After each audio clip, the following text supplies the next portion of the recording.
Welcome to the Shoulder Strikes MMA Podcast. You are now listening to the Hot Take Hot Box. Welcome to the Shoulder Strikes MMA Podcast. You are now listening to the Hot Take Hot Box. Ladies and gentlemen, it is the Shoulder Strikes MMA Podcast brought to you by the Hot Take Hot Box. It is a chilly November afternoon here in the Delaware Valley up in the northeast of the United States. Everyone out there from all countries, all across the world, we thank you as always for listening. Feel free to comment, subscribe, anything you guys want to do to help this podcast grow would be greatly appreciated by me and Ty. My name is Matt McSweeney. I am joined by Ty Capone. Ty, what is it like there down in St. Pete? I heard the weather was good in somewhere down there in Florida. I have some family down there right now, but how you feeling down there? It's a nice chilly 78 right now. Late at night last night, I got to like 59, which is it's chilly, especially if you're downtown like I am. There's they're trying to turn St. Pete into Miami, so there's just high rises everywhere for whatever reason. Not sure why. This city is old as dirt, so the fact that we're trying to just go up is laughable, but it's what we're doing. So not really shit we can do about it. So definitely the wind tunnels are picking up, and they hurt, man. They hurt late at night. 4 a.m. You're leaving work, and you turn the corner, and you just get whipped by a nice little chilly front. But it feels good. It feels like I can go on my balcony. I can smoke a blunt. I can have some coffee and just chill. And everybody seems to be in happier spirits. So that's always good, I guess, right? That is always good. And Ty, we are finally back to have a quick little episode here on UFC Sao Paulo, which is headlined by our boy, a patron saint of the podcast. I know there's like 55 of them now, but this is one of those guys. This is the OG. This is one of the OGs that we have been, riding into the sunset with. We have said this guy is a future heavyweight champion, even though we've probably knighted 3 different guys as a future heavyweight champion. So it's going to be a little bit of a problem. Well, I mean, when Almeida and Pavlovich eventually fight for the heavyweight title, it's going to be we have to go. I'm going to unless it's in Saudi Arabia. That is where I will draw the line. I can't. We can't go to the UAE. We can't go to Saudi Arabia. We can't go out there. Just for my safety reasons. I don't know. I don't know if it's good to be going over there, especially me being as pasty white as I am. Even for the sun, will not be good for me. But Jailton Almeida was supposed to fight Curtis Blades on this card, and I believe Blades has an ankle injury. He was forced to pull out a couple weeks ago, I think, and now you got Derrick Lewis in here, which not exactly the most competitive replacement that you can get, but I guess it's exciting, big name sort of. Derrick Lewis just got arrested recently before leaving for Brazil. He claims it wasn't him, but I'm not. People said it was him. He was going 130 in a 50 mile per hour zone. I almost just had can't do that. I don't mental breakdown there trying to say mile per hour, but you can't do that. You are right. And Jailton Almeida is a minus 500, 530 favorite to Derrick Lewis's plus 380, 375. Derrick Lewis is coming off of a win that he needed badly because I think he was going to be a free agent, and things were not trending in the right direction. He had lost 3 in a row to Tuivasa, Pavlovich, Sergey Spivak, all finishing him within the first 7 minutes of the fight starting, and he rattled Marcos Rogerio de Lima's teeth so bad that he was having trouble eating for weeks afterwards. So that knee was serious. Yeah, exactly. And it was absolutely no joke. But I guess I say all that to say, Ty, I would like to hear your thoughts on this. I mean, I think we both of the same mentality or thought process. It just depends on, can we make any money off this? Yeah, so I think it's pretty cut and dry. I definitely will say though, I've never really given Derrick Lewis a chance as long as this fight was a thing. But I will say I watched the Shamil Abdurakhmanov Jailton Almeida fight, and Shamil only landed 3 punches in the whole fight. But at the very beginning, when they were standing up, he hit Jailton hard. Yeah, and Jailton has been he's been KO'd viciously only once, but it happened. I saw a video of it. It resurfaced, and he got put out bad, like Maljadinho. He went to sleep, dude. Maybe not as bad as Curtis Blades got put out by Derrick Lewis, because that dude. So I just realized that during that, right after that, Derrick Lewis was like trolling and talking shit while Curtis Blades is like knocked out and making noises as he's unconscious. Yeah. And then he starts crying, it sounds like. And I'm like, bro, what the fuck happened to this man? Like, and then he's like, hey, that's Herb Dean's fault. That's not my fault. And I'm like, honestly, yeah, Herb Dean was, in the fifth row when you connected with that uppercut. It took him a little while. Herb Dean was grabbing a glizzy at the concession stand while that guy's getting knocked the fuck out. He's like, let me get a Michelob Ultra tall boy. Oh, fuck, I got to stop. Oh, shit, hold that real quick. I'll be right back. So, yeah, I definitely blame Herb Dean there, but just something I noticed. But, yeah, I mean, anytime this is on the feet, Jailton is in trouble. Yeah. I'm sure, he has power. He could definitely put Derrick Lewis out, but that's not a game I'd be willing to play. And if I, I've had my fair share of bad experience in main events. I mean, Sadiq Youssef had a guy, dead to rights, and then he just stopped throwing punches for the rest of the fight. So, this is his biggest fight of his career. You never know what could happen. Maybe he pulls a stunt. I doubt it. I think he knows where his bread is buttered. He's going to come out here. He's going to throw the teep kick, and then boom, right into a takedown. Now he might have to watch those knees, right? Derrick Lewis can throw flying knees. He's had a couple that didn't land, but obviously we saw what he did in his last fight. Reorganize this man's dental work. So I think Derrick Lewis is definitely a live dog, but as soon as Jailton grabs a leg or two, it's over. It's over. He's going to pick him up. He's going to slam him down, and that's going to be it. Derrick Lewis can't get off his back. Derrick Lewis, can stuff some takedowns, but whenever he's in a compromised position, he's not winning that position. He's not going to get out of the spot that he's in. So Jailton Almeida, I think he's going to just take him down, smash him. I think it's going to be in the first round. We've seen with Jailton before where it's, he's kind of drug out the process. You see him get a late finish in the first or an early mid-round finish in the second. So I don't want to say this is going to be a 1 minute affair. I'm taking the under a half a round, which is only plus 150, by the way. But I do think a round one sub, it could be a round one TKO though. But I do think he's going to come out here and finish him, flatten him out. Sub round one is plus 125. TKO round one is plus 400. Now I don't know what to pick because Derrick Lewis will give up his back. He'll flatten himself out, but he'll also just sit there where you can just rain punches to the side of his head, and he'll just literally sit there and not do anything. I believe we saw that. In the the Cyril Gane fight. He was just letting him ground and pound him.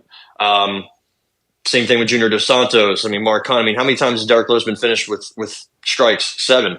How many times he's been submitted? Twice. Only twice. But one of them was very recently. Remember Sergey Spivak? I mean, that was that was easy. That was easy. Yeah, easy work.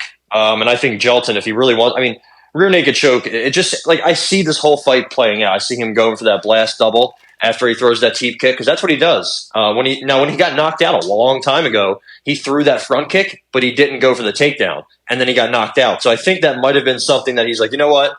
I'm going to come out here, I'm going to throw this front kick, and then as soon as I throw that, I'm just darting for this guy's hips, darting for his legs, and I'm picking him up and slamming him. And that's what he does. It seems kind of like maybe eventually somebody can pick up on it, but obviously it's different when you're in there. So I see him doing that, grabbing him, taking him down, slowly, methodically, or he could pass Derrick Lewis pretty quickly if he really wanted to, I can imagine. So I think he's going to take him down, pass him, he's going to get a full mount, and then either he's going to finish him with strikes, elbows. Remember, he likes to throw down those 12-6 hammer fists, sometimes 2 at a time.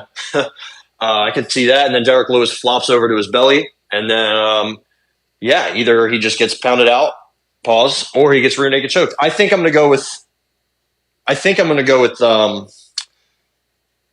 sub. I'm a little bit on the fence just because Derrick Lewis is going to give up in one of two ways, right? And it's just so hard to predict how he's going to do it. Now Almeida has more subs and KOs, but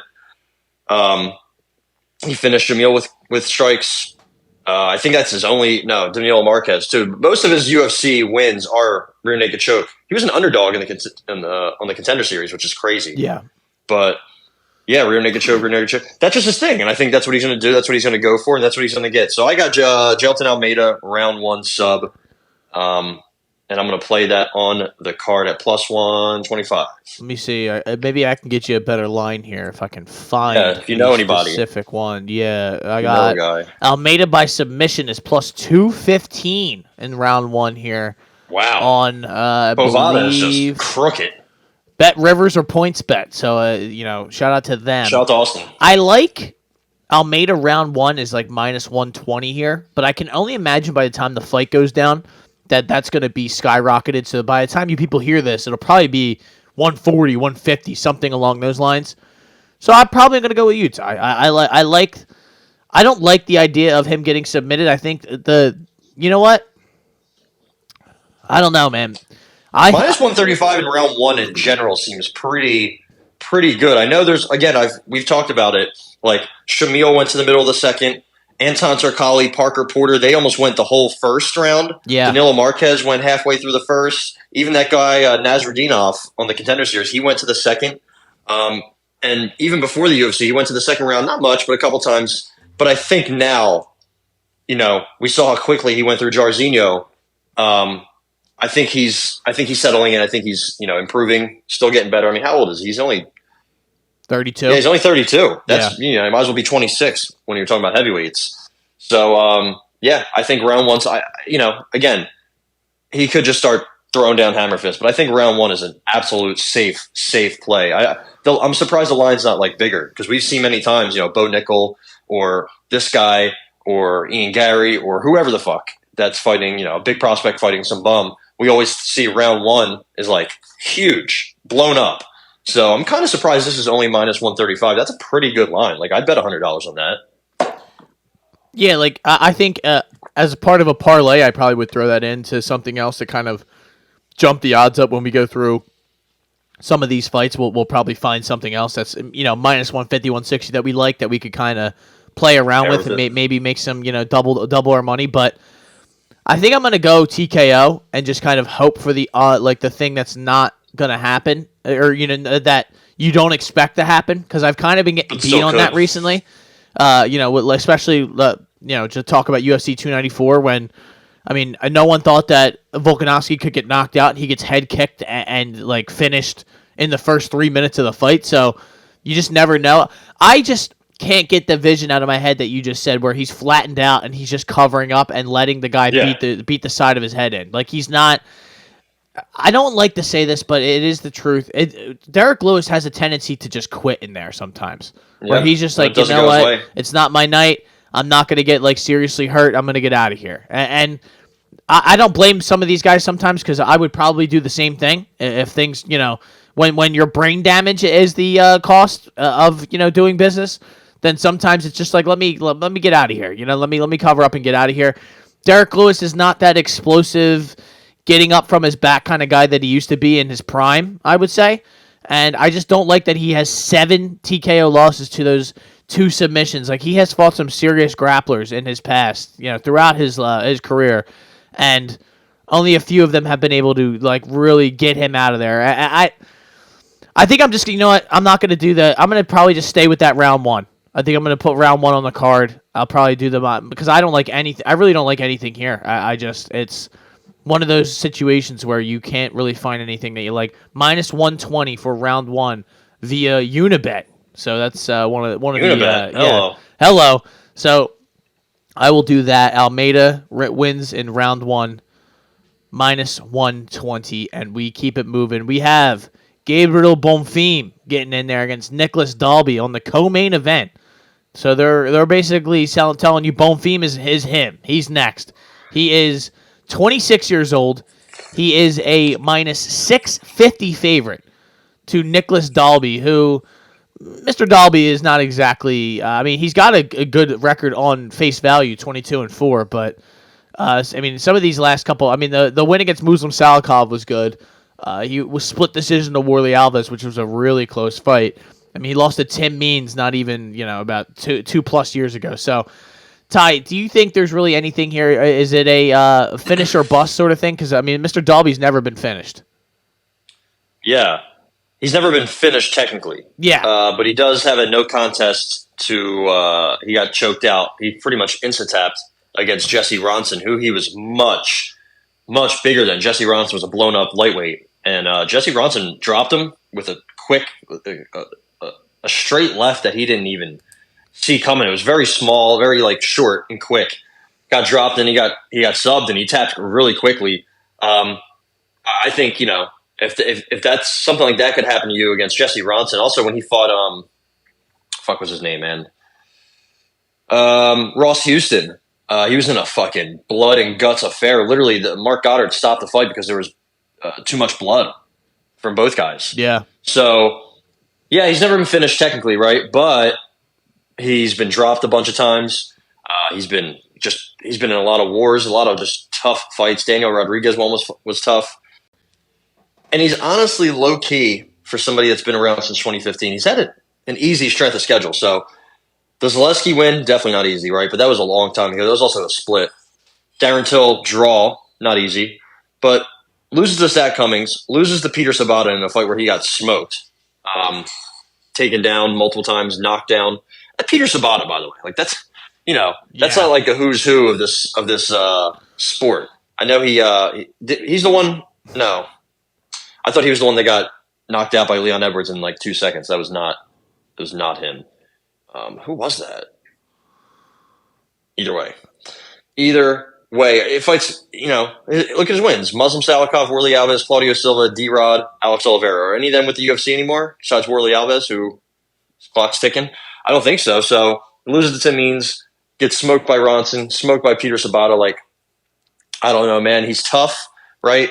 He's probably the best fighter from Denmark in the UFC history. Congrats. If that's saying anything.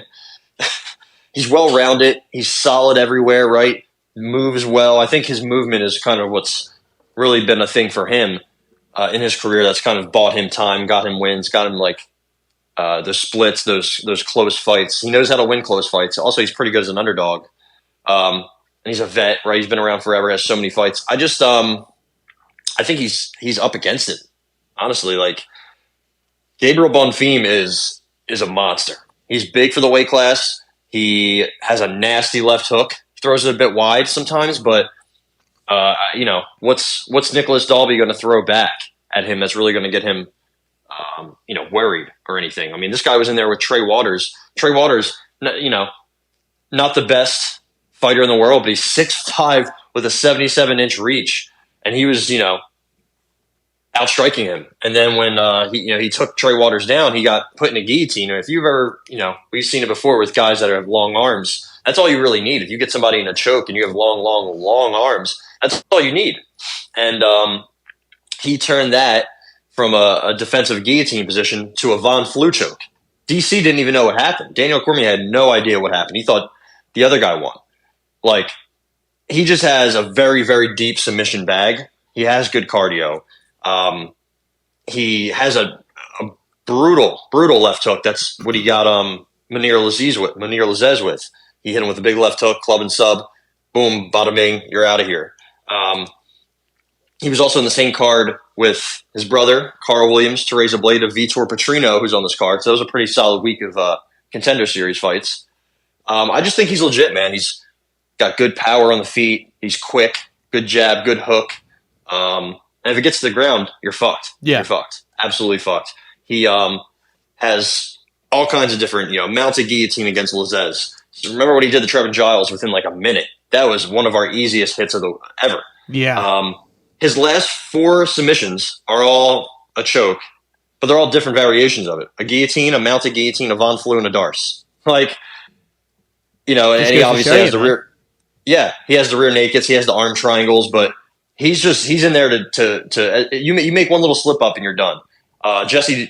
Nicholas Dalby has been submitted by Jesse Ronson. Rear naked choke where it wasn't even fully. I don't think he had both hooks in. I think this is easy work. I mean, maybe Bonfim knocks him out because he does have good hands. But as soon as he gets an opportunity to pounce and just grab some part of your neck, you're done. You're absolutely done. And I respect Dalby for him being a vet. He's been in this game forever. He's been there, done that. But I just think he's going up against a goddamn hammer. Yeah. One of my favorite fighters, one of my favorite prospects, especially at 170. 170 is crawling with young fighters. I just think Gabriel Bonfim Malatinha is going to get him out of here. I got Bonfim by submission. Bonfim submission is plus 140. I think that's probably the best line or like number for something that you feel this confident about that you're going to get on this whole card. I haven't seen really check the rest of the odds for all the different fights, but this seems like the best one because this like I could see him, like you said, even if he clips him and knocks him down or hurts him or whatever, I could see him jumping right on the rear naked or something like that and getting him out. Like that just always seems like his path. And every fight he's finished by submission has been a choke, like you said, of some sort. No matter what assortment it is a choke. So I have confidence that he gets him out of here with the whole crowd behind him and everything. It's gonna be, and like you said, Nicholas Dalby, he's solid, but he's not like he doesn't have a plus skill really in any of the different variations of mixed martial arts. So it's what did Floyd say to Brian Kenny that one time? A man of many traits, but a master of nothing. Yep. So that feels very relevant here. I just think also Bonfim plus 275 round one sub. He's wasted no time getting these guys out here. I think Dalby might be a little bit different, right? He's a vet. He's been there. He might be able to survive the first round, or maybe he can use his movement to kind of stay away from trouble. But even then, man, Bonfim comes at you. He's aggressive, but he's not too aggressive, right? He's not like Johnny Walker aggressive where he's wild. He swings a little wild, but his hook in general is nasty, man. He packs a big punch. Again, like I said, he's a big boy. He's 6'1", with a 70-something inch reach, 74. That's Dalby, I'm sorry, 72. But he's bigger, 2 inches of height, and he's probably just stronger, honestly, at this point. I know he's younger, but he is a fucking bull. And he's a couple years younger than us, so he's not even really close to his athletic prime. No. And this is the first fight since the Contender Series where him and his brother are on the same card. I think he's going to walk through Dalby, and it's going to be one of those moments where it's like, oh, man, the young, hungry, physical freak is the one who's going to just win this fight. So we're both going Bonfim sub. I love this pick right here. But how about your boy, Don'Tale Mayes getting back in there, man? This is a huge night for you against Rodrigo Nascimento. Nascimento is only a minus 195, 180 favorite here, which I find a little bit interesting. But I mean, that's more to the fact that Nascimento's not that good either. So he's coming off 2 split decisions where he may have lost both of them. It was kind of up in the air. He has a no contest to Alan Boudreaux, so that's always great. But well, he tested hot for that one. Yeah, that's what I'm saying. Like it's maybe he's off the sauce now and things are not going his way. If I remember correctly, he tested positive for Ritalin, which he said he's had so I guess he got a therapeutic use exemption from the Nevada State Athletic Commission, but they won't overturn the no contest. I don't know how that makes sense. They said, we're going to give you an exemption because clearly you need this that you've been taking your whole life, but your win is still not a win. Like, what? That's crazy. Excuse me. It makes absolutely no sense at all. But that is that's mixed martial arts in a nutshell right there. Just shit. All these commissions, all this shit that makes absolutely no sense. That it seems like every week we find some new shit out where we're like, what? They did what? That makes no sense. Lord Kong. It's always good to see Lord Kong getting back in there. Ty, do you like anything here? I mean, I would probably bet Nascimento, but I don't. This just seems like an instant stay away. Yeah, I got Nascimento sub. I don't see any reason that this goes any differently. So if you don't know, this is a rematch. They fought a couple of years ago, and Nascimento subbed them very easily because Don'Tale Mayes, I believe, in the first fight, just gassed himself out, and that was it. Don'Tale Mayes, it's crazy because he's kind of like Kennedy Zachuku, right? Big physical freak. He's 6'6", long arms, moves well, hits hard, and you're like, man, imagine just honing in some abilities. This person could do a lot of good things, especially at heavyweight. You get Don'Tale Mayes in there against like Parker Porters of the world. There's no reason he shouldn't overwhelm some of these guys with his size. We see it in heavyweight all the time. Pavlovich, I know he's good, but he overwhelms people with his fucking physicality. And Don'Tale Mayes just can't do. Dude, do you remember when he was on? I don't know if it's the Contender Series or not, but Snoop Dogg was commentating that one time, and he said that Don'Tale Mayes wasn't invited to the cookout. Yes. Oh my god. Or to the gang fight. I think it was the gang fight. I forget which one, but he said he wasn't invited. That's kind of fucked up. That's tough, man. That's tough to come back from. Yeah. He has some power, Dante Mays, but he just slows down. He's a typical big guy who just will wear down. And again, in their first fight, he was doing well, but then he got tired and got choked out. He's like a power kickboxer who he can get some takedowns in a fight, but he can also get taken down. So his wrestling isn't great. It's just average, right? Average heavyweight wrestling. Nascimento, yeah, I don't love him. I think he did lose to Tanner Bozier, which is a bad look. And going the distance with Ilir Latifi, bad look. He's low volume on the feet. He's got a good ground game for heavyweight. But I am worried about, two splits after that USADA suspension. I know it was Ritalin, but still, you test positive and then you don't look the same afterwards. Not a great look. Renato Moicano said that he's been training very, very, very seriously. So that's good. Thank you, Money Moicano. Thank you for that. Apparently, Money Moicano is a great podcast, so we have to start listening. Nascimento is chinny. Combining that with Dante Almeida's power is a bit worrisome, and also Nascimento slows down a little bit. I just see this going the same way the first fight went. It's kind of like who just fought recently in a rematch that we didn't want or need to see. Was it Michelle Waterson and Marina Rodriguez, right? Yeah. Why did that happen again? We know it was going to happen, and it was even worse. It was worse this time. I know sometimes rematches don't work that way. Like somebody will, it seems like people get even more than they go down 0-2, but I don't see how that happens here. Nothing has changed really. Maybe Nascimento gets clipped in the first and that's it. Maybe, but all he has to do is take this to the ground, and Dante Almeida is going to be tired. All you got to do is get him in the clinch, really. So I got Nascimento sub. Nascimento sub is plus 240 here, and that is what we are going to take. I'm taking it with you. We got subs in the first 3 fights. I'm here. I'm the sub hunter. Yeah, you are sub hunting today. I have the round 1 in the main event. Thank God, I had to stay away a little bit, but I am worried that we are hunting finishes here. But it's Brazil, they're going to be chanting "Voa Mujer." Yeah. It's going to be a wild environment down in Sao Paulo, but we keep it moving. Here's one of my favorite fighters, and I have been shouting from the mountaintops that this guy is nasty for a while now. Caio Barreiro, he's getting in there against Abus Magomedov. This is a wild matchup here. Abus is coming off of an elimination from Sean Strickland. There, he got taken out. I don't know why he was even in that fight, but what are you gonna do? He destroys Dustin Stoltzfus in 1 round, 19 seconds to be exact, and then he just kind of got destroyed by Sean Strickland systematically. And now he's in here against Caio Barreiro, who has won all of his UFC fights since he joined. He had 2 Contender Series fights, and then he has 4 actual legit UFC banner wins, last coming off of a rear naked choke of Michael Olazechuk, who is not an easy man to get out of there. We could both admit there. So Caio his game seemingly has only grown over recent years, the recent fights, I should say. And he is a minus 300 to 320 favorite here to Abus Magomedov's plus 240, 250. I will say, and 205 on one of these things, so that they're more back towards earth here.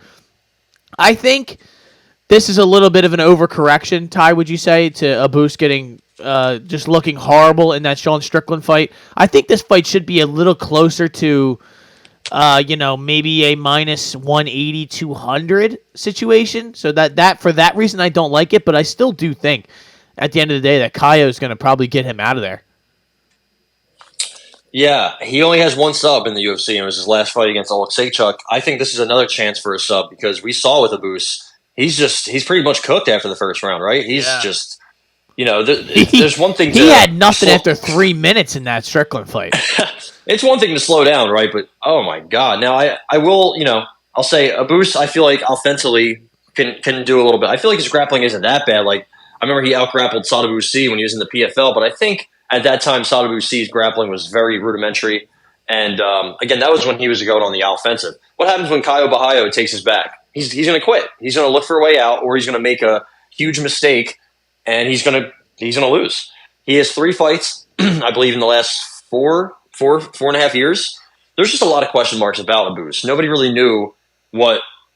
People still don't know what he is, right? He had he had that early knockout of Dustin Stoltzfus where he pretty much just said, "Here, suck on my toe as I fucking put my heel through your goddamn skull." That was crazy. Damn. Yeah, that's pretty much what he said. And also, I keep hearing people call him Avis. I'm like, God damn, man. Like, pronunciation is not that hard, but I guess in this fight, A bus. Abu Sufyan, Magomedov, and Caio Bahayo, that's very hard pronunciation. We got to get David Diamante on this. Oh, Jesus. He was doing the Oshaki Foster fight, by the way. So, Well, it was probably. did you watch that? Did you watch I that did round watch yet? the round. It was okay. How sick. fucking crazy! That was wild. But back to Abus. Yeah, I mean, this is short notice. The Strickland fight was just a really bad look. I know it's tough, and he's the champion right now, so it's kind of unfair, like very unfair. But that was just a bad look. Like, that's It's hard to come back from. Yeah, it is. That's something that could probably change you, right? So, and he's just getting a really bad matchup. Like, I think Caio's got a great camp with him at Fighting Nerds. People used to always make fun of them because of what their shtick is, but they're all fucking killers. They're all hammers. They're all strong. They're all like smart the way they fight, very methodical. I think his cardio might be an issue just because of his wrestling style. He's very just lean on you and get the body lock, which will take a lot out of him. I have a question. What happens if he can't get the sub and he fatigues, right? But I do think he has a good ability to not panic in there. I do like that. I think he has good composure. His striking is not great, right? That's not where his bread is buttered, but he can throw good body kicks to kind of close distance. I've noticed that. So he has some things. Also, dude, getting your black belt from Damian Maia, that has to be one of the higher Honors, achievements that one can get. You know what I mean? Like that's crazy. That's crazy. So I just think Abus is in for a lot here, and I hate to do it for a fourth fight in a row. I got Caio Bahayo by sub. Wow. By sub, plus 230. We're sub hunt, baby. I think I'm just going to take the inside the distance at plus 105. I don't, because I know, the name Magomedov scares me away from submission bets just because of, He's a fake one, though, He is. I agree. But it's, I don't know, man. I don't have a good read on this one. I could see. He also is kind of like you said, although sometimes when the grappling doesn't go his way, like it kind of didn't in the what are that? I just had it up. The Muradov fight and just like things of the fights like that where he didn't, and the Omar Gadzhiev fight where that guy faked an injury to kind of get out of there. Thought he was going to win and lost a technical decision, which was hilarious. Wild. But I'm just going to go inside the distance and call it a day because I don't have a read here either way. The plus 230 is really nice, though. Bahayo submission plus 230 on FanDuel is... FanDuel's offering some fat odds for this fight, ladies and gentlemen. But I am going to stay away from that. I am going to go inside the distance, and I am just going to take my little winnings and keep it moving. So... Also, Caio has had a grappling match. He lost, but he went the distance with Jailton Almeida. So, for how strong... Just to show you how strong and legit he is on the ground. Let me just do some more further research. He was supposed to fight. This was supposed to be our boy. That would have been that. So our boy was supposed to be in this fight instead of Abus, and that would have made this a lot different because we don't know much about our boy, but that's a scary, scary man. And of course, that would be one Nursultan Ruziboev. God, that would have been elite, dude. Nursultan is 7 foot at 185, dude. It's unbelievable. Yeah. He what he did to Bruno Ferreira was just like an ultimate get back for what Bruno Ferreira did to RoboCop. So Nursultan, you've got a fan in us. He has 20 subs his own. He's only been sub once, so I think that would have been a much better stylistic matchup. I'm sure maybe he probably would have faded and we would have seen some red flags from him also, but we will never know. Breaking news. Oh no. I'm taking the sub. Let's go. Now, I'm not going to sit here and because really, what are the chances that he TKOs him? Probably not that high. Not that high, yeah. So, and I could see Abus giving up his neck at some point during this. So why not? No, I'm not going to be a pussy. Abus is loose. How about a Adolfo Vieira, the black belt hunter? He's getting back in there against Armin Petrosian. This is an interesting. Could be an interesting matchup. Minus 110, 110. So this is as even as it gets, ladies and gentlemen.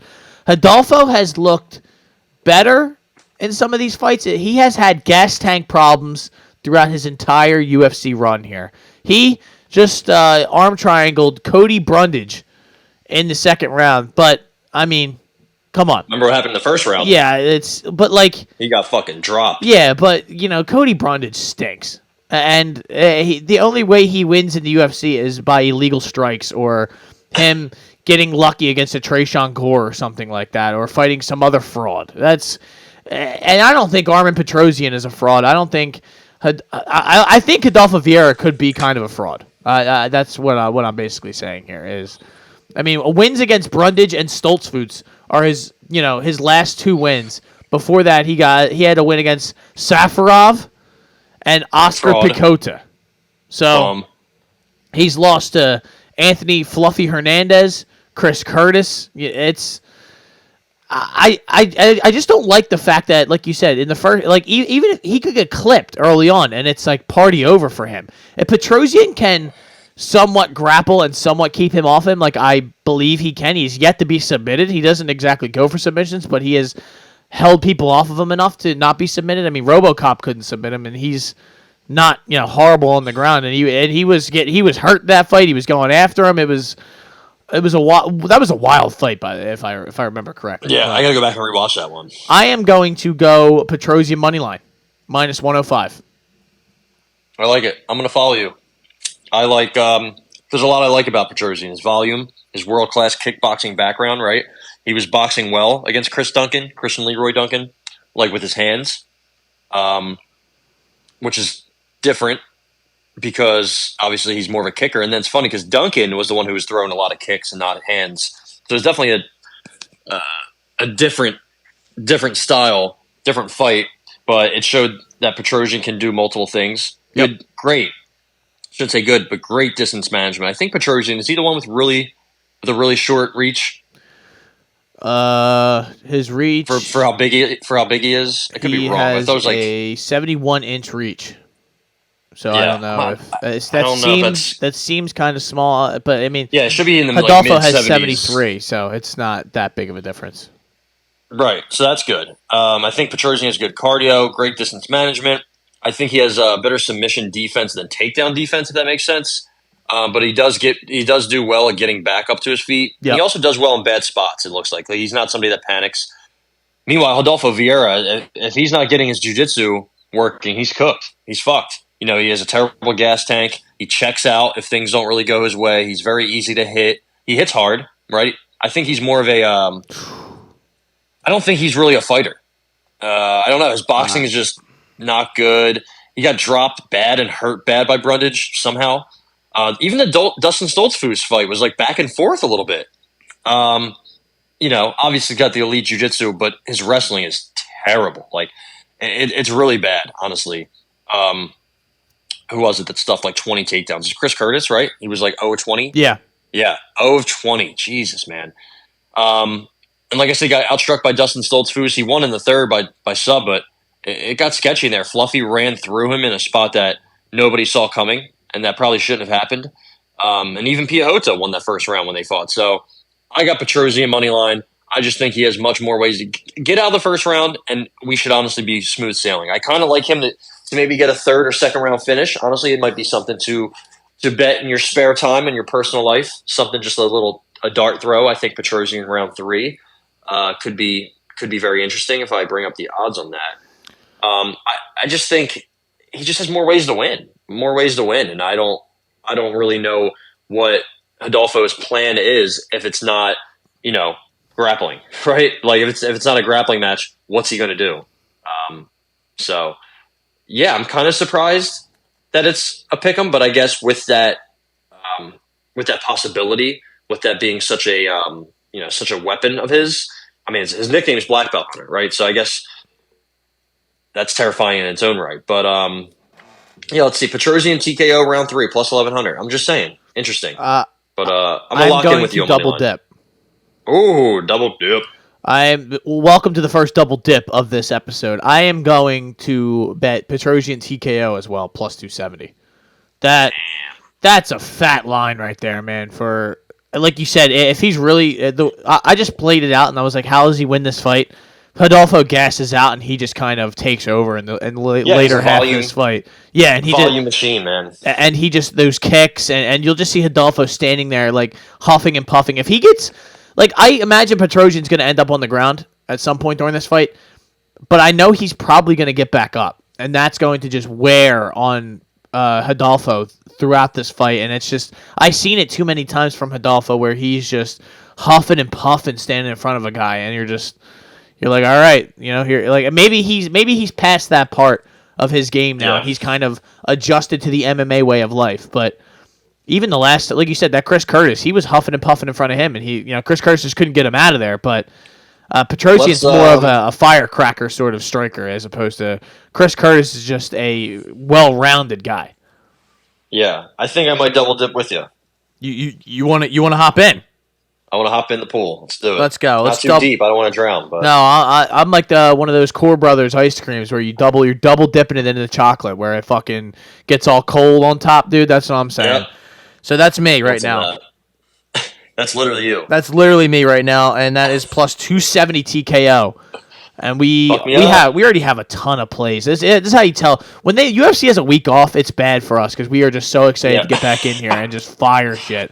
But we're gonna slow down. It's all right. I promise. Yeah, we got to run through some of these later ones, and hopefully we don't have any plays. But I mean, hey, I'm not gonna lie. I may have some plays.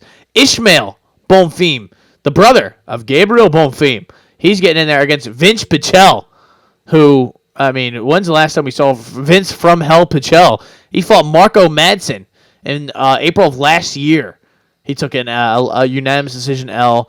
Ishmael is coming off of a loss to Benoit Saint Denis, so I'm not going to hold that. I never hold that against anybody who comes up short against Mr. Saint Denis, the god of war. Bonfim is minus 500 to Vince Pichel's plus 380. Do you like anything here? I'm not sure. It's just a big line. I kind of think Bonfim is going to finish him with strikes. I mean, he's got such a good boxing background, switches stances a lot, throws good knees, throws good kicks in general. And obviously, he's got pretty good takedown defense and a good ground game. He's just so much faster and hits so much harder. Vince Pichel is 14 years older. He turns 41 soon. He's well-rounded. He's tough. The Mark Madsen fight was close, but then he gassed out, and he lost the third round. Now, he's very strong. I've seen him in there outmuscle a lot of guys. But I think he's going to need extended top control time in this fight to even have a chance, and I don't see that happening. So I'm going to stay away because Vince Pichel is very old. We've seen Bonfim lose. He might be a bit of a fraud compared to his brother. I don't know. This is definitely one of the fights I want to say I feel confident in Pichel not lasting. But I don't know. Very high variance fight here, and it opens up the main card. Obviously, Ismail's probably going to go for the finish, right? He's going to try to go for it, but I don't know. I don't know. He has his Contender Series fight went the distance. He has a couple other fights that went the distance. I'm just not really. I'm not obviously flying knee Terrence McKinney, your boy, and that was a brutal look. But yeah. I'm not sure. I'm not sure how this fight's going to go down. Honestly, I thought I had a better read on it, but Vince Pichel's a bit awkward. He's got that vet lesson mentality to him. He's definitely upset some rising prospects before. I think now though. Yeah, he's just really old, man. Taking a year and a half off when you're in your 40s is not good, especially at these later weight classes. Going from Jesse Ronson to Benoit Saint Denis, it's a good thing he didn't get that Saint Denis fight. That would have been bad news for Mr. Pichel. But when he handed Roosevelt Roberts his first L, he upset Anthony Njoukani way back in the day in the UFC. Did he beat somebody on the Contender Series or Ultimate Fighter? For Cody Pfister, right? He got to the finale, I think, of the Ultimate Fighter, and then he lost to Iaquinta. He beat Joakim Silva, gave him his first L. So yeah, I mean, if there was an upset that I couldn't see coming, I guess it would be this one. But I think Vince Pichel. I mean, dude, 41. You're past it, bro. And you're fighting at 155. That's the division where if you're young and hungry, you're going to take over. And I think Ismail is young and hungry. He's going to take over. My prediction is he's going to win by TKO, but I'm going to stay away betting-wise. There's a couple other spots that we have coming up. I'm going to go inside the distance. Minus 115. So I think he walks through Vince Pichel. I didn't realize how old he was. That's always like a auto bet for me whenever a guy is that old at these lighter weight classes. Anytime Cub Swanson fights, I'm fading him too. So it's nothing personal. It's just really tough when these guys are so young, small, and explosive, and you're trying to hang around with them. You might be able to teach them a vet lesson, but also you might get caught in the chin and go to sleep. So it's the tough part of this game. So we keep it moving, ladies and gentlemen. We have Elvis Brenner. Elvis Brenner, the man who took out, or should have taken out, or he did take out, Zubaira Tukhugov. I know you all were at home chanting, thank God that Zubaira is gone now, because he is a fucking bum and should have never been in the UFC to begin with. He also beat Kutaladze, who had, he really looked bad that night. It was... Kutaladze was kind of like on the cusp of being one of the... Not like, almost ranked, right? I mean, he's... beating Gamrot, he almost beat Ismagulov, and then he just the problem with him is he can't stay healthy, and he has not been able to consistently fight on a consistent basis. I mean, it seems like a once a year kind of thing, if that, So back to the actual fight though, Elvis Brenner and Mr. What is this gentleman's name? Oh, this is the guy from the Contender Series. Our boy, he cashed out that submission bet for us at That's like plus, right. I don't even know, but that was easy work against that Dylan Mantello fraud. Yeah, that guy was quiet a fraud. man.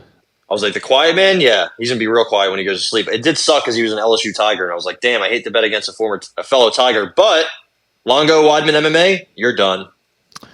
So how come I don't have any prop bets on here? What's going on here? It just got made because Esteban Ribovic was supposed to be who Elvis Brenner was fighting. That would have been a pretty good fight. Yeah. This is also going to be a good fight. I like Kanan Khrushchevsky. When I watched him when I was taping and doing my Contender Series research, if you will, I saw he was a big favorite, but I figured he was going to get to his game, get to his spot, and he kind of is, he mirrors Elvis Brenner in a way. They both go for subs. They're both aggressive. They can strike.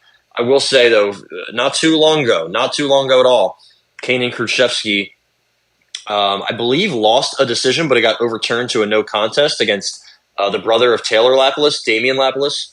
They fought in Aries FC 4, and somehow Damian Lapilus tested positive in Aries FC. So he must have been on all of the Flintstone vitamins. Yeah. All of the fucking, fruits and vegetables that aren't allowed in this country. Let's see who else was on that card. Maria Silva was on that card. Aries FC 4. Nasruddinov. My girl Nicole DeSegni, the tatted up Italian chick who's not good, but she's super hot.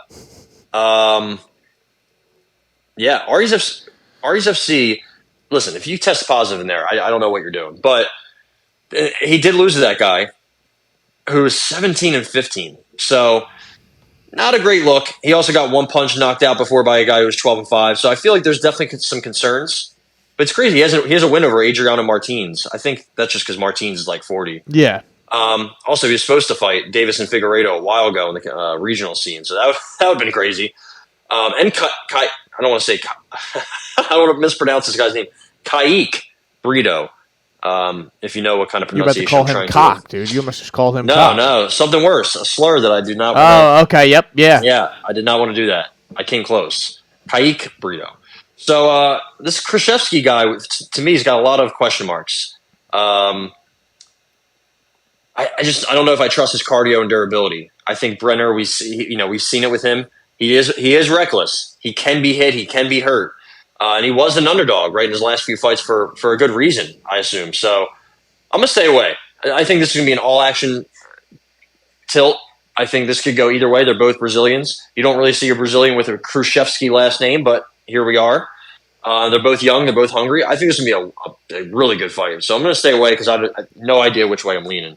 Same. There's not enough odds on here for me to really get excited about. I would probably bet Elvis Brenner, but I don't know enough about either. Like I think Khrushchevsky could be live. He could be for sure. That's the thing, and Elvis Brenner's impressed me in the few times I've seen him. But it's also like this fight just got made. There's too many variables here that you really can't count on. So the Tapology says this is at 165. Is that a thing?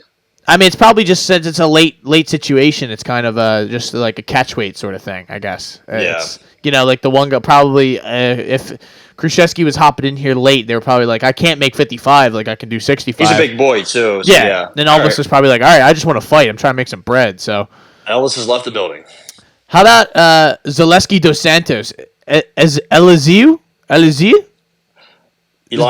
Zaleski dos Santos. His nickname, Capoeira. He's 36 years old. He's fighting Rinat Fakhretdinov. So this guy is the one who sent Kevin Lee into retirement basically the last time he fought, which was in July. Seems like it was so long ago, but that fight was 55 seconds of just decimation. So it's not to be surprised. He dominated Brian Battle in their fight.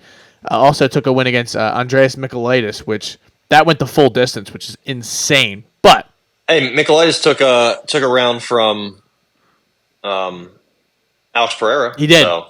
He did, and then he got hit with a flying knee from hell. A frying pan. This is a interesting fight to me, Ty, just because Zaleski dos Santos is a specimen. He is a large human being. He is a guy who beat the dog shit out of Benoit Saint-Denis, so he will always have respect from me. He beat Abubakar, which that doesn't mean much, honestly, because Abubakar stinks. He is a disgrace to the Nurmagomedov name. But Ty, do you like anything here at minus 350 for Fakhretdinov to a plus 295, 270 for Zaleski dos Santos? Zaleski who? Zaleski dos Santos. I almost just threw up on the mic when that was happening. I'm sorry. I was like, oh my God, we fucking lost him. Whew. He died pronouncing Elijah Zaleski's last name. Name.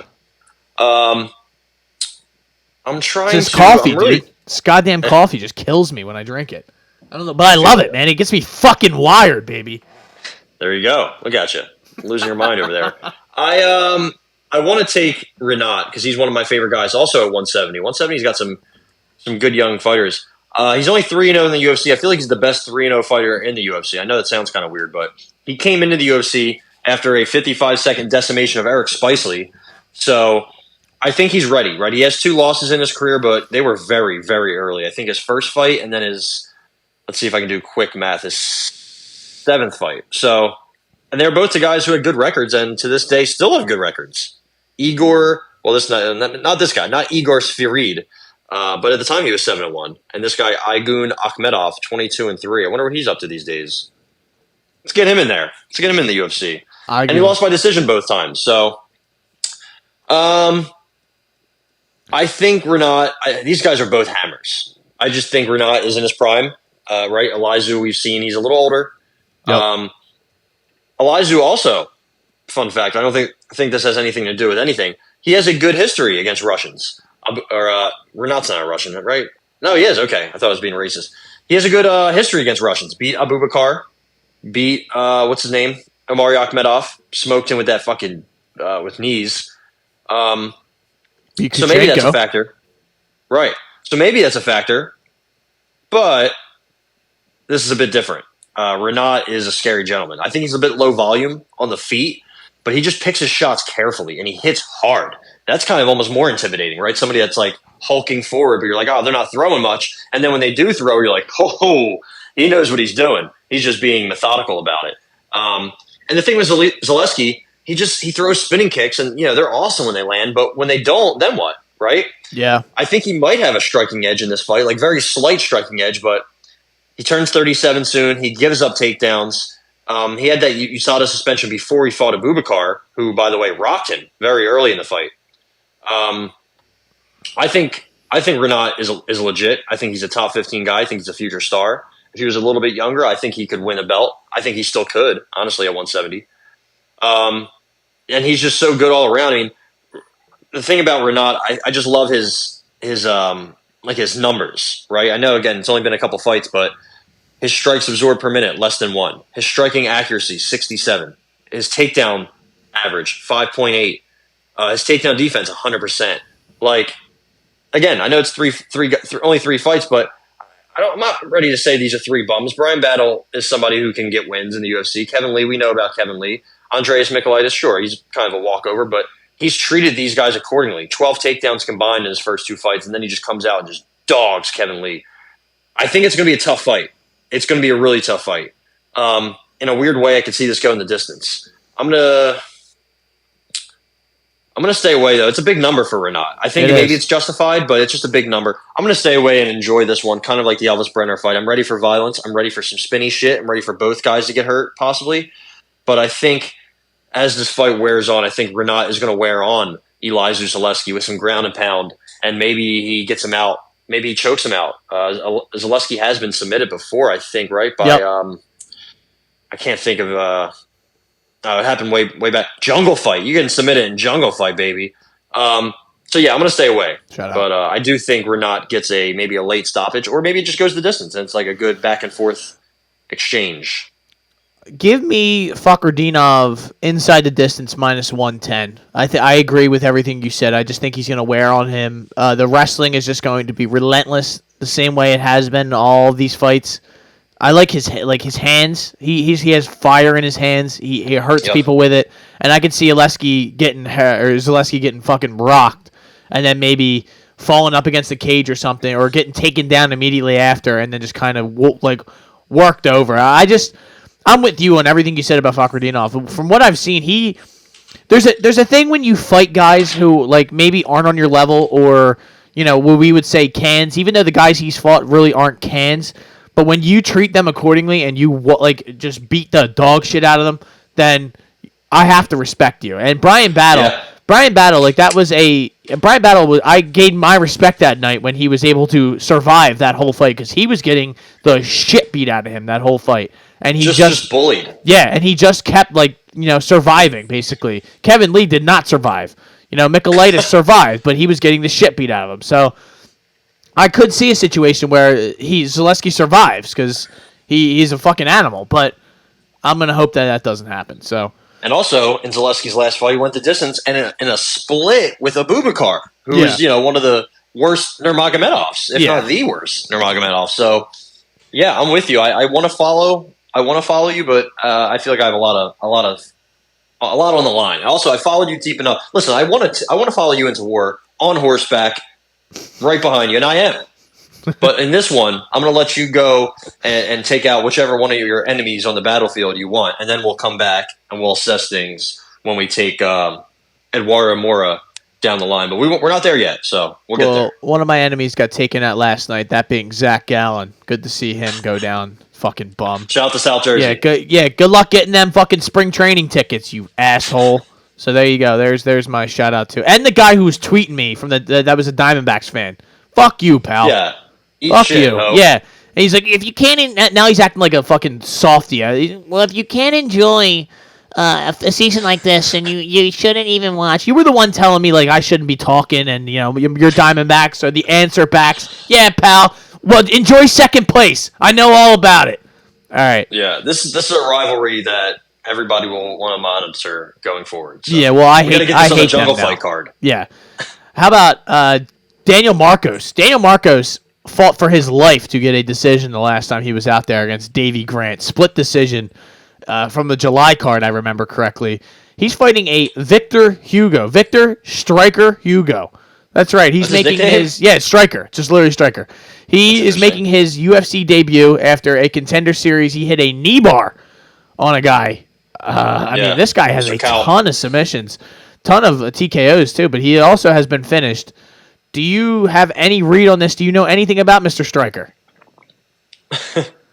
Yeah, I watched that. I remember that fight. That was the same week of Contender Series as what's his name? It was the one that it was only 4 fights. Yeah. Adolfo Bolano. Oh, that's right. Yeah, I remember this. The guy who's had 15 fights in the Contender Series. Actually, he only had one, but he lost to Petrino. Both of his losses are to Vitor Petrino, which is tough. Oh my God, he sent that guy to the Shadow Realm. I remember that. Yeah, the realm of the Shadow for sure. Yeah. He, this guy is a, I guess, this guy looks like the Russian Canelo, dude. That he fought. Oh man. He's just like a leg lock specialist. Victor Hugo. Victor Hugo? Yeah. Is that his first name? Okay. There's a Vitor, there's a Victor's a lot going on, but leg lock specialists, when things don't go their way, those guys seem to fold, right? We've seen it so many different times. He's a bit different, I think. He throws a lot of spinny shit, which, again, plays into your gas tank. And his gas tank, I think, has already been in question from what I see. People say, now, he's very powerful on the feet, but, Daniel Marcos has gone up against very powerful guys. Davey Grant's very powerful. And the reason Davey Grant, a lot of people thought he won is because he was throwing power shots, but they weren't really landing. Daniel Marcos is a very good striking defense. He knows how to block shots, let them go off of his shoulder, his arm, his chest. I still think that he might have lost, though, to Davey Grant. All things considered, it was just a very, very, very close fight. I went back and rewatched. I was like, "Fuck, man! I have no idea." Throw the fight stats out the window. I have no idea. But he has a really good jab. I mean, he was battering Davey Grant with that jab. Mixes up low kicks very well. He has good takedown defense, good get up game. Hugo trains with Simon Oliveira, which I guess could be notable because Daniel Marcos, his most recent finish was it a body knee or knee? Okay, knees to the body against Simon Oliveira and got him out of there. His only finish in the UFC so far, Daniel Marcos. That so I guess guy it could be stinks, interesting. by the way, for Simon Oliveira, yeah, that guy was trash. But he's training with Victor Hugo. Maybe that makes a difference, but probably not. Right. I like Daniel Marcos. I think he's probably the best Peruvian fighter the UFC's ever seen. We have a couple more on the rise that were on the Contender Series this year. Kevin Borjas, he will be fighting Joshua Van, I think, on 296 or 295 or 2 something. So that should be good. I just don't know enough about Hugo, and I think this is a really tough test for him. But I don't think we know that much about Daniel Marcos either. He's only had 2 fights in the UFC, a split with Davey Grant and an absolute decimation of Simon Oliveira. But remember on the almost said the Ultimate Fighter, on the Contender Series, he fought your boy, who you've longed for to get a shot in the UFC, Brandon Let's Go Lewis. Yes. Let's go. He who was like 5'2", if that. He actually got a couple takedowns, Brandon Lewis did, on Daniel Marcos. Let's go. Daniel Marcos did smoke him with his knocked him down. And then I think he won the decision. So, it could be interesting if Victor Hugo gets a takedown or gets some kind of grappling exchange. Because, again, he has a bunch of different leg locks. So, and usually the thing with leg locks is it's hard to get. But as soon as you lock it in, it's in. And it's a very quick tap. So, things could change very quickly in this fight. I'm going to stay away, but I am very excited to see how these guys look. These 3 fights back to back to back are going to be interesting. I'm staying away, but they're going to be wars, and a lot could happen in these Brenner, Fakhretdinov, Hugo fights. So I'm going to step back and wait. Yeah, I want nothing to do with this one. Too much unknown. I don't trust Daniel Marcos after that Davey Grant fight. He should be in good shape here, but like you said, this guy being a leg lock sort of specialist, anything can happen. So I'm going to stay away. I don't know enough about it. So Vitor Petrino. This is a guy who absolutely looks like he's on every supplement that anybody has ever given him. He had to fight for his life to beat the Pleasure Man, and he took out Marcin Prachnio in towards the end of the 3rd round. And that one, I was sweating out. I believe I had submission in that one as well. He is fighting Mr. Bukaki, Modestus Bukakis. What's up? That's his name. I don't know. Yeah, I'm trying to find some odds. Here we go. Plus 195, 185, 200 to Mr. Bukaki, to a Vitor Petrino, who is minus 225, 240. So, Ty, I don't really like this all that much. Petrino inside the distance is plus 110. That might be something I bet. I think I'm going to stay away, though. Yeah. Petrino only has 1 sub, but it was his last fight against Prachnio. So that's why I want to take TKO over Bukaki. What? Over the Baltic Gladiator. But, and I have a weird... I don't know how to feel about Modestus. I kind of like him. He's won 4 in a row since he lost 3 in a row. I just, not great competition. And I don't know, man. I just, he seems to get outstruck, or the strike totals are very close in almost every fight. And that's just not a great look, because he is, he's got great size. and he has good kicks from the outside. He throws straight shots sometimes when he does, a straight right, a jab, but he's a very, very, very low volume. And I think a reason he got cut is because he's boring. A lot of his fights are boring. He'll get himself to a split if you let him off if you let off the gas. He can kind of get sneaky wins. So you got to take him serious, but he's been finished multiple times, been hurt multiple times. I don't trust his grappling defensively. I don't know. Does TKO interest you in this? I want to pick one of the sides for Petrino, but you know what? I'm going to go inside the distance. You said plus 110. That's fine. Yeah, I think I'll bet it with you. I think Petrino, he's huge. He's a strong guy. One shot KO power. Seems pretty good all around. But he's still a little green, right? He has less than 10 pro fights, and I think a lot of times with those guys, you see big improvements, right? I don't think anybody saw a sub victory in his future when he fought Prochnow, but it happened. He got a bunch of takedowns against Turkali, but he also got taken down a bunch of times. So I think he's hard to, I guess, get a read on, right? And that's what happens when you have guys that have not fought that many times. So he could cardio dump early. We could see him pull a stunt. Bukauskas has been around a while. He's been to the UFC. He's been kicked out of the UFC. Now he's back. He has a very good trainer. I forget his name. Will something. I can't think of his name. I'll find it real quick. He's the one who's always screaming, "Come on, Modestus! Keep going forward! Throw kicks, Modestus!" So he's awesome, dude. He's great. He is fucking great. I can't find his stupid name. Will Curry. He fights in the fuck's it called in England? Cage Warriors? Cage Warriors, thank you.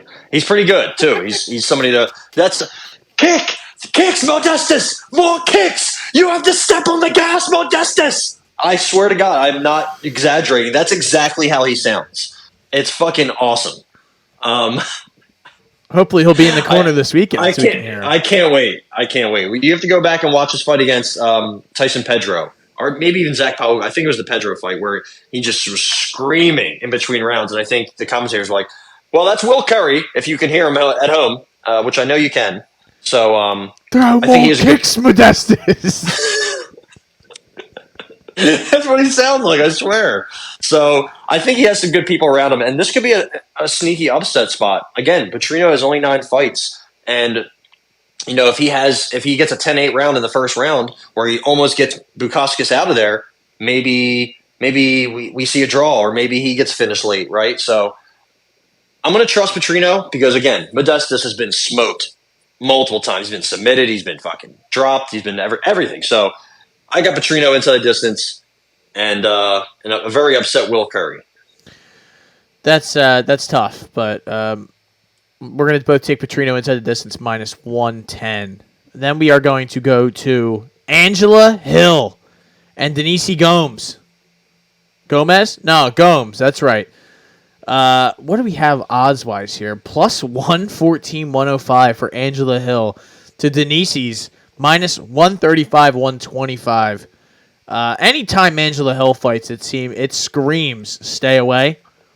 So I don't know if I think I might let you try. I mean, Denise was a big-time underdog against Yasmin Yorgi, and she eliminated her in the first 20 seconds of the fight. So all she's done pretty much since joining the UFC, I mean, she took a loss to Luma Lukebuname, but that was her UFC debut. After that, she eliminated Bruna Brazil and Yasmin Yorgi pretty easily, it seems. So, Ty, do you think? I mean, Angela Hill, she seems like the gift that keeps on giving. She will not go away. She keeps on fighting, and she's 38 years old. So, do you like maybe a inside the distance or maybe a decision, or what do you like anything here? Should I bet it? I have no idea. I can never get Angela. So I bet and picked her to beat Mackenzie Dern, and that just bit me in the ass. So that's never going to happen. Hold on, sorry. I was just responding to a text. That's not going to happen. So I can promise you that. But I do think if you are an Angela Hill fan, which I guess there is some, this would be a good spot. This would be a good spot to bet her, because I think now you're trying to get you're getting her coming off of a bad performance, and she's an underdog against a chick who we haven't seen much from. And maybe her debut against Luma Lukebumi was a debut stunt. We've seen that with Daniel Zellhuber, Tyler Santos. It happens, but Luma Lukebumi is very small and not very great. Angela Hill's a bit bigger vet. She's been around forever. She's fought everybody, but the Dern fight was bad. She turns 39 soon, so I think an accumulation of the damage is starting to catch up with her. She is top 5 all time in significant strikes landed in UFC history, which is crazy. I think top 3 even. So I'm going to stay away. I have no idea. I think Denise Gomez has some nice, really good power. She's an aggressive finisher. She can mix in takedowns, get some good ground and pound, but I don't really have a good read on this, so I'm going to stay away. I'm going to tell all of you out there to stay away, but I'm not going to. So take that for what it's worth. Denise Gomes TKO plus 250. At some point, Angela Hill's never been TKO'd. At some point, it has to happen. Wow. And for what Denise showed me in these last few fights, she's got some fire in her hands. Angela Hill keeps marching forward. She doesn't like to wrestle all that much.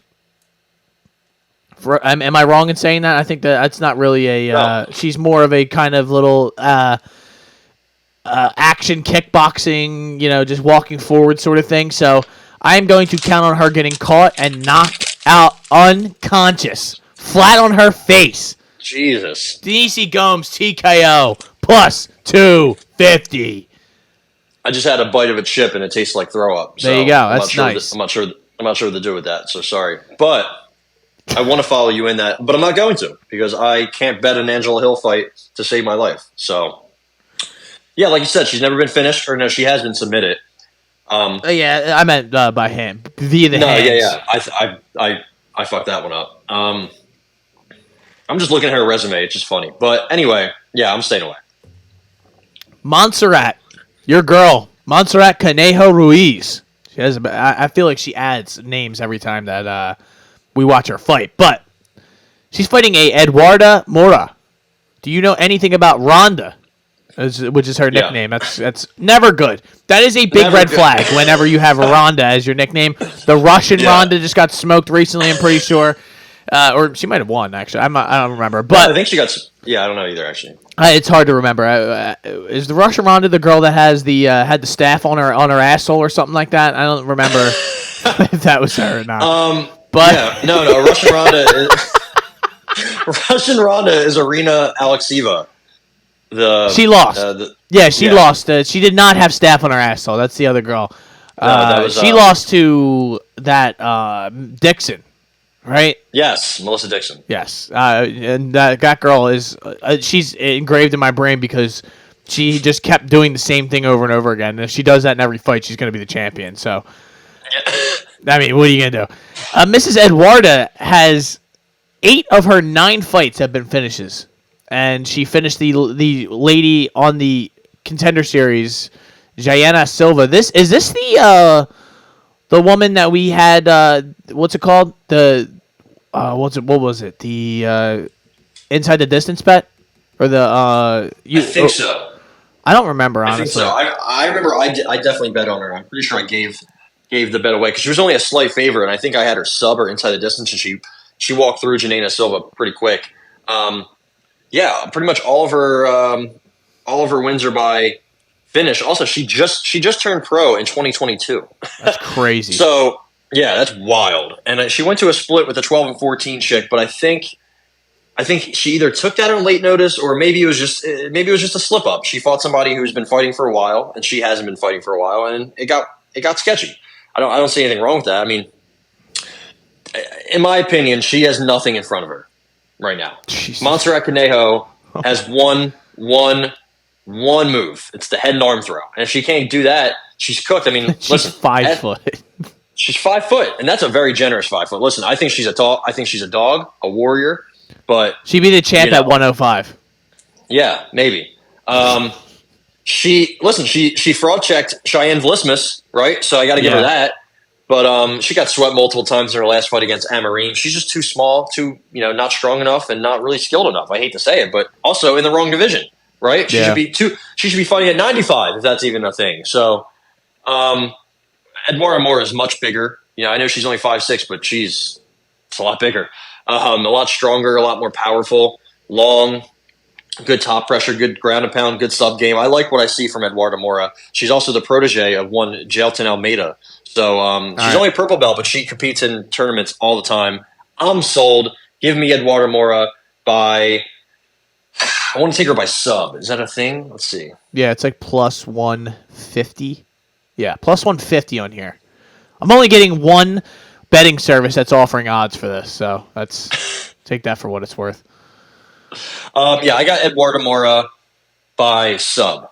I think she's going to take her neck and choke her out, and choke her off. Choke her off, Jesus, that sounds wild. That sounds wild. Yeah, I don't know. I'm going to stay away. I would like to take that inside the distance. It's around minus 140, but I just have too much on the line already that I can't be lowering juice down on some lower level prelim. Shout out to lowering juice down. How about Mark Jacasey? Times are tough in the Jacasey camp, the Bone Crusher. He's opening up the card. He's jerking the curtain here after getting Darce choked by Joel Alvarez and losing a unanimous decision against Michael Johnson. So he is fighting a what is this guy's name? Kahu? Kawe. Kawe Fernandez. He has a brother named Kawa. Okay, so that's great. I mean, it's basically like Wander Franco having 9 brothers that are all named Wander Franco. But yeah, shout out to Wander Franco. No, not shout out. He's a fucking sexual predator. But I'm gonna stay away from this. Shout out to him for getting caught. Yeah, shout out to him for getting caught for sure. I'm gonna stay away for sure from this. I don't know anything about Kauye, and I don't know anything about Mark Jacasey anymore, who's minus 160, 170, 180 on some of these. So, I mean, really, why would anyone bet on this? Yeah, I don't know. It's a good question. Mark Jacasey, yeah, I don't know. I mean, he's athletic, he's experienced, he's well-rounded. He has he throws some spinny shit, but he's just like low volume. He's been wrestling a lot more lately, I've noticed. So I guess that's like a nice new wrinkle to his game. But seems like a bad move against this guy. Yeah, probably not smart. But I feel like the thing with him is like, he fights up and he fights down to his competition, right? He lost first round sub to Rafael Alves after he fought very well and very close with Rafael Fiziev. Yeah. So it's like, all right, that's a bit weird. He smokes Joe Duffy, but he gets smoked by Nasrat Hakparast. It's like, okay, but he fights close-ish with Dan Hooker until he got subbed, but he was fighting pretty well with him, very close anyway. Yeah. And then he loses to Jakar Close. So it's like, I don't really know what to take from this guy, so I'm staying away. Maybe Kawe gets a win. I kind of liked him when I saw him in the Contender Series, but I think was he on the Contender? No, I don't think he was on the Contenders. No, he was, right? No. No, he wasn't. Okay, that's Ultimate what I thought. Fighter finale. Yeah, no. Yeah, he's been in the UFC for a while. Or I'm talking. You're talking about Jacasey. No, Jacasey. My bad. I'm on the wrong page. I figured he wasn't in the UFC, Kawe, or on the Ultimate Fighter. No, straight from LFA. Series. Jesus, yeah. He wasn't anything. We got to get out of here, man. This is we got to get out of here. We put it all on the line here. His one loss came when he was off for like 2 years to a guy, Luan Sardinha, who's pretty good, undefeated, and might be in the UFC soon. But I'm staying away. I am staying away as well, and that is UFC Sao Paulo. From what arena, you ask? That's right. Yeah. That's from the Ipapura Gymnasium. All right. As some would say. But Gymnasio. Yeah. We're in a gymnasium? Jesus. It's literally in a gymnasium. I mean, I imagine it's not, but that's what they just call it down there. So, yeah. That is... are you excited, Ty? Yeah, actually, it looks like it's going to be a pretty exciting card. I mean, we have a bunch of, like, good matchups. Especially, like, later on in the card. Right. So I think the main card's going to be fun. I think the beginning of the end of the prelim should be fun. So let's see some violence in Brazil. This place seats over 10,000 people. It has seated 20,000 people in some events.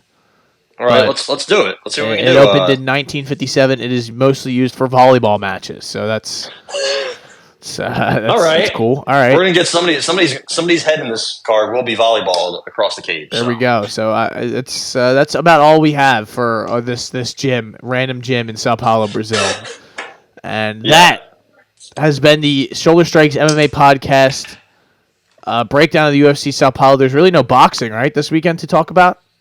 Yeah, I mean, Joe Cordina on DAZN is in Monaco for whatever reason. He is potentially the next fighter at 130 for Oshaki Foster, so that should be a really good fight. I think Eddie Hearn wants to make that ASAP. He's fighting Edward Vasquez, 15-1, but he has like 5 knockouts, so I think this is probably an easy win for Joe Cordina. Efe Ajagba is back in action on Top Rank on ESPN Plus this Saturday night. He's the fellow who made a guy leave the ring before the fight started. Oh, never forget that. If you remember that. Yeah, Curtis Harper, shout out to him. And for some reason, somehow, so there's a cruiserweight fight. It's going to take place in Miami, Florida this weekend. Ilunga Makabu, he was reigning cruiserweight for a while. He's fighting on this card, and this card is being promoted by Don King. Wow. He's still somehow getting people to give him money and to let him promote their fights. He's also like 93. Not that Bob Arum is any younger at 92. Well, I guess he is younger. But now, Don King is 92. I just looked it up on Wikipedia. 92, boom. Yeah. Whew. Yeah, he also has like a stable of 4 fighters, and they all fight each other. On this card is Trevor Bryan, who is on all of his cards. I'm not sure what he's cooking up, but he's cooking. I did not know that he killed somebody, Don King. That's he killed Mike Tyson's career. Well, he apparently stomped one of his employees to death. For this, he served 3 years and 11 months in prison. So that's a fair term. Fair term for killing somebody that works for you. That's good. He ran an illegal bookmaking operation out of his basement. I mean, we're gonna have Don King on before he croaks. So he might never die. Like, I don't possible. think Bob Arum's ever gonna die. I mean, these guys have so much money, so why would they? What's the incentive of piecing out? I guess if there's, I don't know. Who cares, right? Ladies and gentlemen, this has been the Shoulder Strikes MMA Podcast, brought to you by the Hot Take Hotbox. We will be back next week. We'll have an Eagles breakdown for all of you sports fans out there. We will have a full breakdown of UFC Sao Paulo. We'll have some Sixers talk. We'll have all sorts. We'll have a couple episodes next week, like we always do. My name is Matt McSweeney.